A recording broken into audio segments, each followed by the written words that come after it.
Hola, hoy vamos a meternos de lleno en un documento oficial clave de Paraguay. Es el decreto número 4770. Sí, publicado el 16 de octubre de 2025 en la Gaceta Oficial. Exacto. Y este decreto, digamos, es como el manual de instrucciones para la nueva ley de la función pública, la 7445, ¿verdad? Pero ojo, solo para el Poder Ejecutivo. Así es. Nuestra idea hoy es, desgranar los puntos más importantes, ver qué cambia y cómo podría impactar esto en el servicio público paraguayo. Es bastante detallado, ¿eh?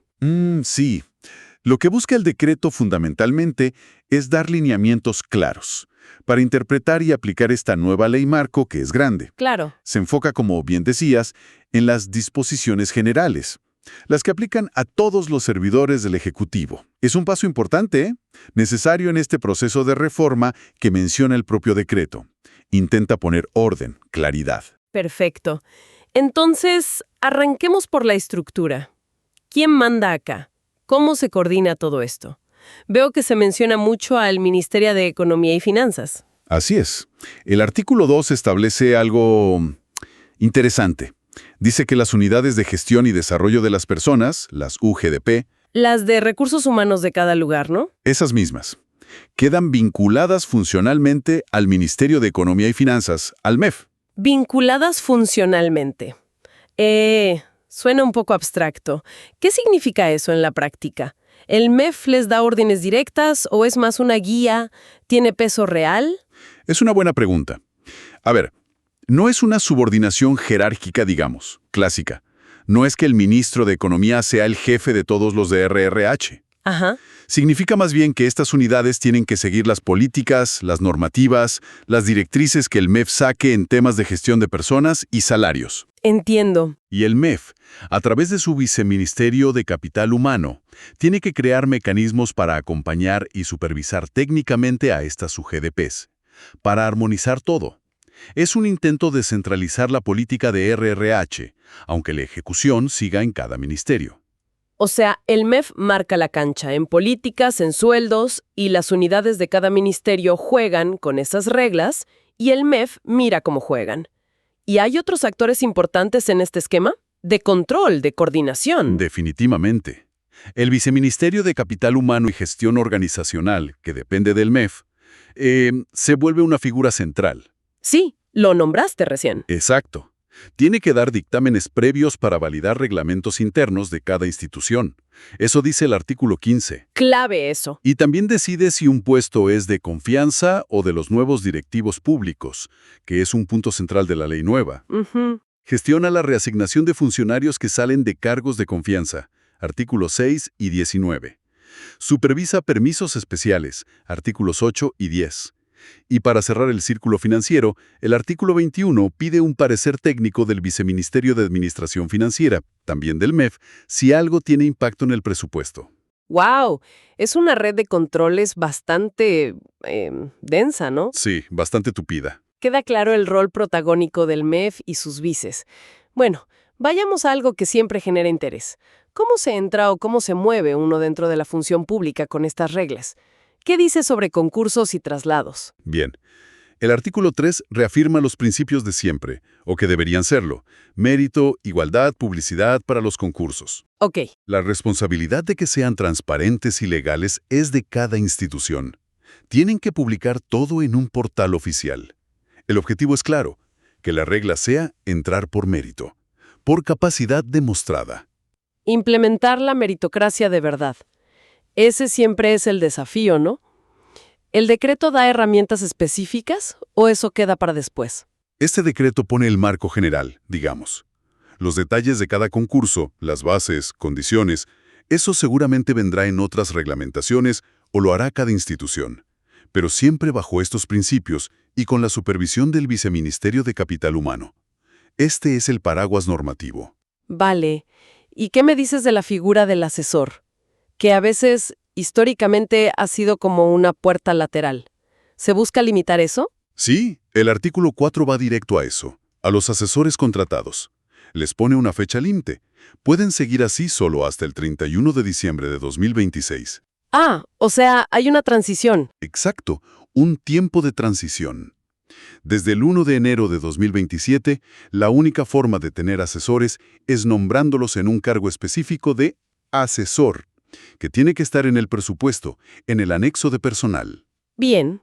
Y muy importante, el decreto aclara explícitamente que los asesores no son cargos jerárquicos y no pueden cobrar bonificaciones de cargos jerárquicos. Eso sí que parece un intento de cerrar un canal, bueno, discrecional quizá, para funciones que deberían estar en la estructura. Les pone un límite claro al rol y al estatus. ¿Y los traslados entre ministerios, qué pasa con eso? ¿Más fácil, más difícil? El artículo 13 los regula. Distingue dos tipos. El traslado temporal, dentro del mismo año fiscal, se puede renovar, dentro o entre instituciones. Necesita resolución de las autoridades. Ok. Y el traslado definitivo, que es un cambio permanente a otra institución, pasas a la nómina de la otra.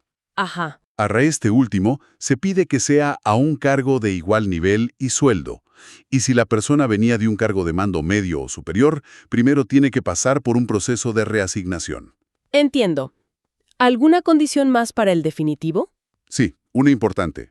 Una vez que te hacen un traslado definitivo, no podés pedir otro, ni temporal ni definitivo, por 2 años mínimo. 2 años. Sí, busca dar estabilidad a las plantillas, ¿viste? Evitar el turismo institucional. 2 años es bastante tiempo. Promueve estabilidad, sí, pero capaz le quita algo de flexibilidad al funcionario que busca moverse o a la administración que necesita mover gente rápido. Un equilibrio difícil. ¿Y qué pasa con los que ya estaban trasladados antes de esto? El artículo 14 se ocupa de la transición. Los traslados que estaban vigentes cuando empezó a regir la Ley 7445 siguen hasta que terminen. Las solicitudes nuevas hasta fin de 2025 se rigen por las normas de ese año. Pero, desde el 1 de enero de 2026, aplican todas las reglas nuevas de la ley y de este decreto. A full. Bien, ahora entramos en un tema central de cualquier reforma del servicio civil. Y acá se pone interesante de verdad. La diferencia entre cargos de confianza y los funcionarios de carrera. ¿Cómo maneja esto el decreto? Este es un eje central, sin duda. El artículo 5 arranca con una advertencia fuerte. A ver. Dice que nombrar a alguien irregularmente en un cargo de confianza, violando lo que dice el artículo 17 de la Ley 7445, que limita a quienes pueden ocupar esos cargos, bueno, eso será considerado mal desempeño de funciones. Ok, mal desempeño. Pero lo más fuerte es que lo vincula expresamente a las sanciones de la Ley 5295-2014, la ley contra el nepotismo. ¡Wow! Eso es ponerle dientes. Básicamente te dice, si pones a alguien por política donde no va, no solo incumplís la ley de función pública, sino que te pueden sancionar por nepotismo. Un mensaje clarísimo contra el clientelismo. Exactamente. ¿Y qué pasa con el funcionario de carrera que ocupa un cargo de confianza y después vuelve a la carrera? ¿Cómo es esa vuelta? El artículo 6 busca proteger sus derechos de carrera. Cuando cesan el cargo de confianza y lo reasignan a la carrera, las reglas son claras. El sueldo es el del cargo de carrera que tenía antes de ir al de confianza. Ajá, el anterior. Pierde las bonificaciones del cargo de confianza. Pero, y esto es importante para que no se desanimen a tomar esos roles, puede progresar en grados o niveles dentro de su carrera si cumple los requisitos y, clave, si hay presupuesto. Claro, el presupuesto siempre. Siempre. Y este proceso de reasignación lo supervisa el Viceministerio de Capital Humano. O sea, se protegen los derechos de carrera, pero se quitan los beneficios del puesto político. Suena lógico. Aunque claro, la reasignación y la progresión dependen del presupuesto, como decís, veo también que hay normas de transición para los que venían de antes. Exacto. El artículo 19 se enfoca en los de carrera que tenían cargos directivos, directores generales, directores, con la ley vieja, la 1626. Esos eran de confianza. Cierto. Al cesar, los van a reasignar según reglas transitorias que definirá el viceministerio. Lo mismo si un cargo que tenía alguien de carrera deja de ser de confianza con la ley nueva. Y el artículo 20 pone un cronograma, hasta que se hagan los concursos para los nuevos directivos públicos. Ahí está esa nueva figura. Sí, una categoría que crea la Ley 7445. Bueno, hasta que haya concursos para ellos, los cargos directivos actuales seguirán siendo de confianza excepcionalmente. Entiendo.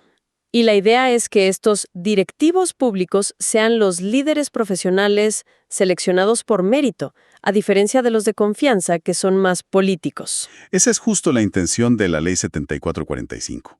Y este decreto empieza a poner en marcha esa transición.